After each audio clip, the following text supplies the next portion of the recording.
the Apollo Project. In the year 2605, Earth's population has reached 13 trillion people, causing concerns about the planet's future. Despite overcoming past issues of war, pollution, slavery, racism, inequality, and sexism, Earth now faces the challenge of overpopulation. With over 80% of the land, 20% of the oceans, and 10% of the lakes and rivers already occupied. What added to the pressure is the average lifespan for humans is now over 200 years. So the focus has shifted to space exploration and human colonization. Thus, the Apollo project was initiated. The primary goal of the Apollo project is to explore the universe and establish human colonies.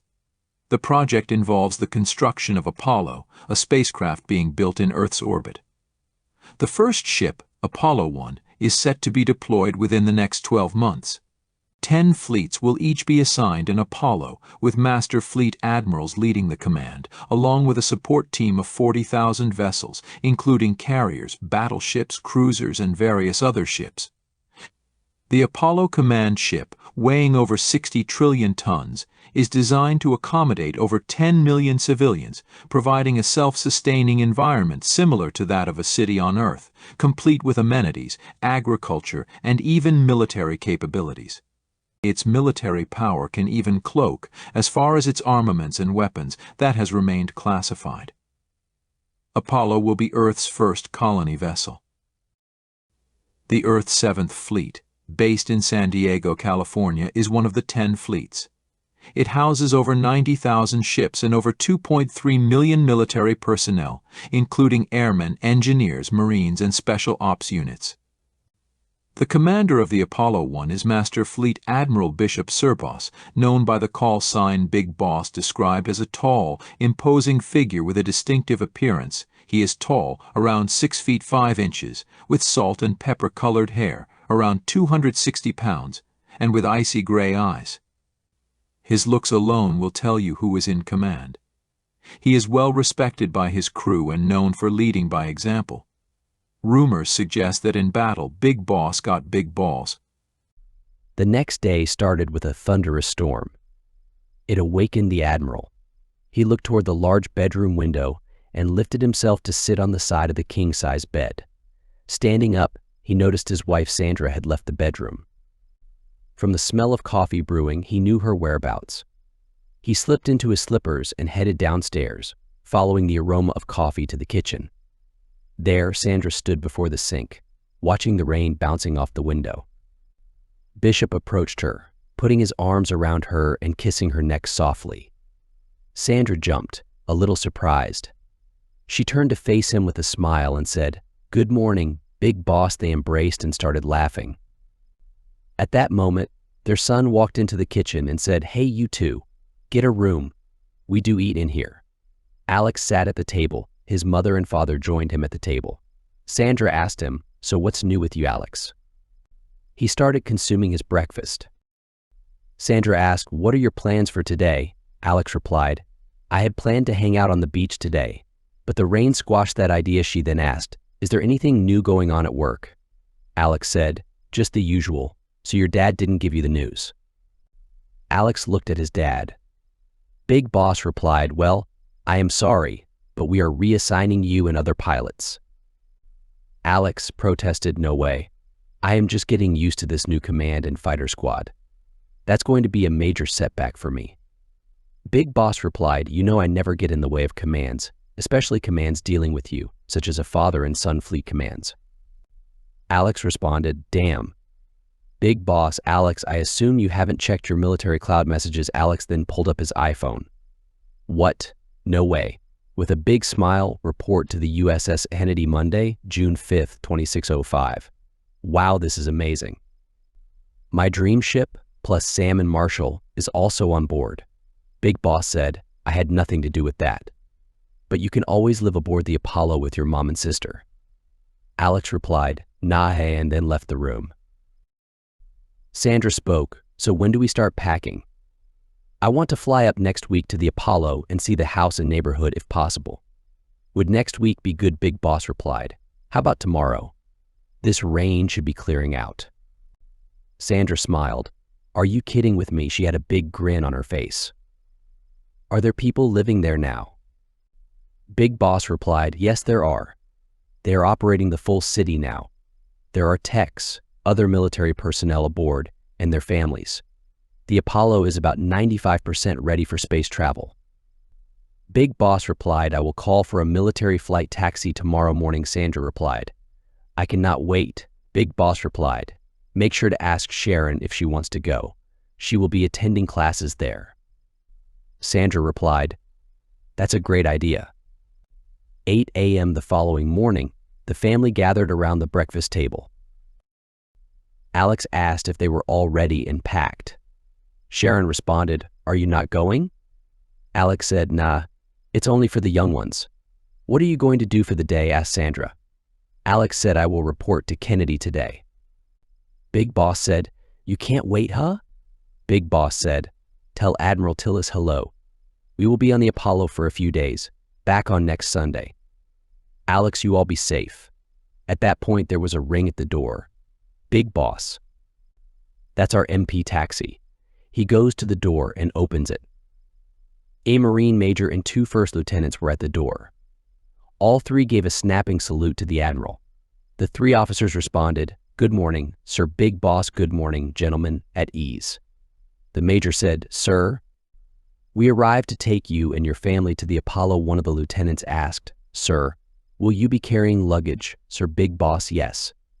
At that point, the officers entered the house to retrieve the luggage. The Admiral, Sandra, and Sharon left and entered the taxi. Alex showers, dresses, and grabs all his gear for the departure to the USS Kennedy. He approaches the enormous military complex in San Diego. As he enters the aircraft fighter complex, the view slowly zooms out so you can see how massive the complex is. An hour has passed, and you can see Lieutenant Serbos in the cockpit of his fighter. Alex enters his fighter into the catapult tube. Alex hears a voice from the control platform. Lieutenant Serbos, you have clearance to the USS Kennedy. You have a go. Alex thrusts his fighter into a Mach 3.5 from the military platform into space orbit. 20 minutes later, USS Kennedy. This is Lieutenant Alex Serbos. Call sign Black Hawk. Do I have permission to dock? The USS Kennedy comms responded, Roger, Black Hawk. The platform is clear to land. Alex turns his fighter toward the massive carrier. Alex banked his fight left aboard the Kennedy. Once aboard the Kennedy, Alex reports to his quarters. Alex made it to his quarters. He took a nap for a few hours and called his parents, letting them know he was safely on board the Kennedy. His mom talked about how great the house was and how much she loved it. She also mentions the human-like android who's the housemaid. His mom said that the android does it all. She named her Nancy. Sharon talked about the huge pool and the excellent neighborhood. Alex said, wow, I should have gone with you guys, and started laughing. He then spoke with his dad. Big Boss told Alex he had spoken to Admiral Tillis of the Kennedy, letting him know he was on board. He also told Alex to visit the Apollo when you get some time off. Alex promised he would once he got time and learned about his orders. Big Boss asks Alex if he has seen Samuel and Marshall. Alex replies that he has just woken up and plans to find them around dinner. Alex and Big Boss ended their call. Alex laid in bed for a few hours, getting some rest. He activated his room comms and requested ship information. Alex to ship's comms, Officer Blackhawk, location of Lieutenant Samuel Gills. The comm system stated that the Lieutenant's Gills quarters were on deck 10, quarter 36. Alex then hung up, grabbed a jacket, and left his quarters. He soon arrived at Samuel's door and buzzed the comms button. Samuel soon opened the door, and to his shock, he and Alex grabbed each other, greeting each other with a big bear hug. They were filled with joy and laughed like 2 school kids. What are you doing here? Samuel asked. Well, fortunately, I have been reassigned here on the Kennedy, Alex replied. No way. Man, I missed you. I can't wait to fly together again, Samuel said. Same here. So where is Marshall? Alex asked. Not sure right now, but we are meeting for dinner in the next hour. Let's surprise him, Samuel suggested. Yes, let's do that, Alex agreed. Later, when Alex and Sam entered the dining room, Marshall sat at the table. He looked up and saw Alex and Sam walking toward him. Marshall stood up with a big grin on his face, repeating, "You kidding me?" Marshall and Alex Bear hugged and patted each other on the back. The three officers got their meals and returned to their table. "Alex, it's good to see you two again," Sam and Marshall agreed. Marshall said it had been a while since we had flown together. "Alex, well, the chow looks and tastes great." At that moment, they looked up and saw that Admiral Tillis had walked in. Sam is the godfather. Admiral Jake Tillis looks very much like Alex's father. Tillis calls sign is godfather. Admiral Tillis walked over to their table. "Do you gentlemen mind if I join you?" The three lieutenants said, "No, sir. Please join us." The admiral took a seat. "So Alex, your dad and I spoke about you being on board." Alex replied, "Yes, sir." The admiral asked the three lieutenants how things were going. The three lieutenants replied, "Great." Admiral Tillis said, "Yes, this is a great carrier, about the best carrier in the world fleets." "Are all three of you in the same fighter squadron?" Alex responded, "I am not sure. I will get my orders tomorrow." Admiral Tillis responded, "That's good. Lieutenants Alex, father and I flew together for many years. We had a few fighters blown off from under our asses." Everyone started laughing. "Alex, a little advice," the admiral said, "don't be as daring as your dad was. I saw him do things that no man could and shouldn't do. I have watched him for 30 years. We were about the same ages as you three." Alex replied to the admiral, "Well, sir, I heard you did some unbelievable things, according to my dad." "Okay, well, I saved his ass a couple of times," said the admiral. "I recall he was almost late for his wedding and Sandra was steaming." Everyone laughed and went on to eat their meals. The next morning, Alex woke and his comm system was blinking. He reviewed the cloud message. It informed him that he was to report to the Black Squadron and gave him the carrier GPS to the location that he was assigned. Later, Alex reported to the Black Squadron conference room. He opens the door, and the first two people he saw were Sam and Marshall. They all laughed and greeted each other again. Alex knew that Admiral Tillis had something to do with his orders, but he was very happy to join up with Sam and Marshall again. The Master Admiral Serbos reported to his office at the Apollo headquarters. This quarterly meeting is held with all the chiefs in command aboard the Apollo 1. Viewing right to left, Chief General of Ground Operations General of the Army William Wright, USA. General Wright will see that all military complexes and ground batteries are in place planet-wide. He is responsible for all tactically building and in-place military bases, including the Army, the Marine, the Air Force, and the Space Navy. All ground radar systems and communications are globally in place. This department will also be responsible for all weapons factories. Chief Admiral of the Fleet Admiral Jake Tillis, USA. Admiral Tillis will oversee and monitor all space system activities, satellites, fleet command, probes, expeditions, naval tactics, early warning and communication systems, space-to-air communications and tactics connection to planet comms, all space patrols, space stations, and alien contacts. Chief Admiral of Transportation Admiral Tosa Reason of Japan, he will ensure that all material for planet expansion is delivered planet-wide and that any department needs transportation of material. General Chiminia Li Yong from China will head up Chief Engineering, Communication, and Logistics. They will be the city builders of the planet.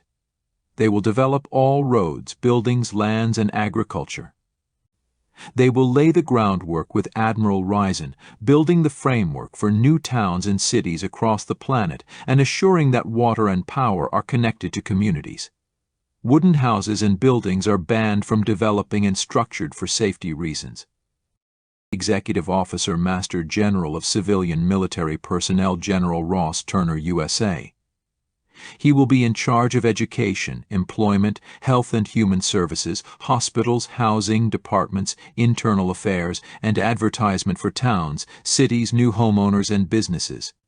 He will also be responsible for community services and crime prevention. In other words, he will be responsible for the planet alone with Big Boss. Chief General of Planetary Resources General Scott Young will be in charge of finding planet minerals, gas, and unknown resources. Chief of Science and Research Chief Medical Doctor Loktiva Mikhail, Russia. Doctor. Loktiva Department will work on all types of research across the planet, from land, sea, ocean, and space, doing every type of test that is conducted on Earth and more.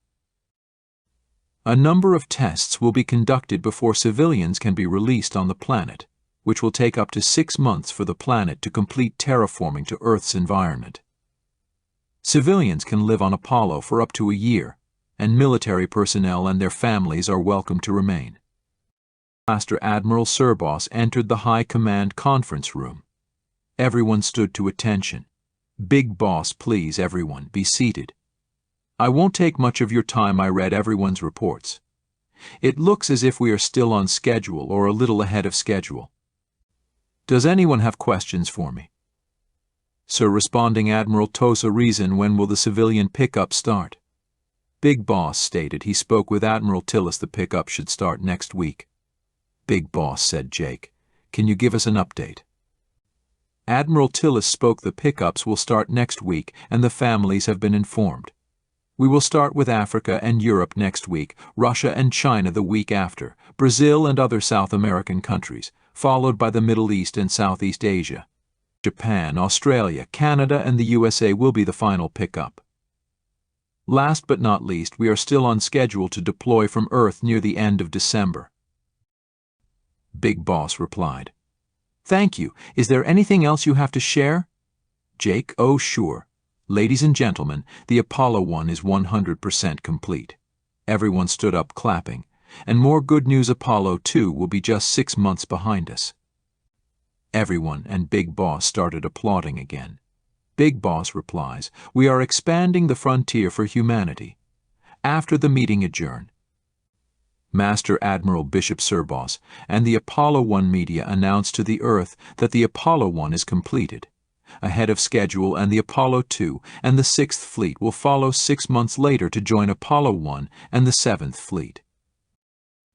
The Admiral also announced to the world in which Apollo 1 destination, Kepler, the first near-Earth-sized planet that orbits around a star the size of the Sun, according to NASA exoplanets. Kepler 452 billion is 60% larger than Earth, and its parent star Kepler 452 is 10% larger than the Sun. Kepler 452 is very similar to our Sun, and the exoplanet orbits in the habitable zone. At 1.6 times the size of Earth, Kepler 452 billion has a better than even chance of being rocky, its discoverer's satellites reported. Kepler 452 billion resides 1,400 light-years from Earth. It takes Kepler 452 billion just 20 days longer to orbit its star than Earth does. Related Kepler 452 billion what it would be like to live on Earth's cousin. Apollo 1 is about to find out. The Master Admiral travel time will take 2 months. Fast forward, 60 days later, looking above Earth. The shadow of the Apollo 1 is clear to see from the ground. T-minus 29 days, 4 hours 32 minutes, and 14 seconds. Apollo 2 months travel to the Kepler 452 billion system will begin. The first of many planets in the Milky Way galaxy, Kepler 452 billion will be the first of many. This will be the galaxy of man. All ships are completing their last phase of checks and inspections. 10,835,244 civilians are now getting comfortable at home on board the Apollo 1, not counting the births that are happening on board. Civilians from over 80 nations are about to take flight on Apollo 1. This will be home for the next 8 months. What is amazing about this behemoth ship can warp twice the speed of light as well as take its huge armada of ships with it. This is just one of the classified secrets of Apollo's technology. 6 months later, the Apollo 2 and the 6th Fleet will double the size of Kepler population, bring it to over 20 million. As there is an Earth, there will be a Kepler, the bigger sister of Earth. The new dawn of mankind will begin.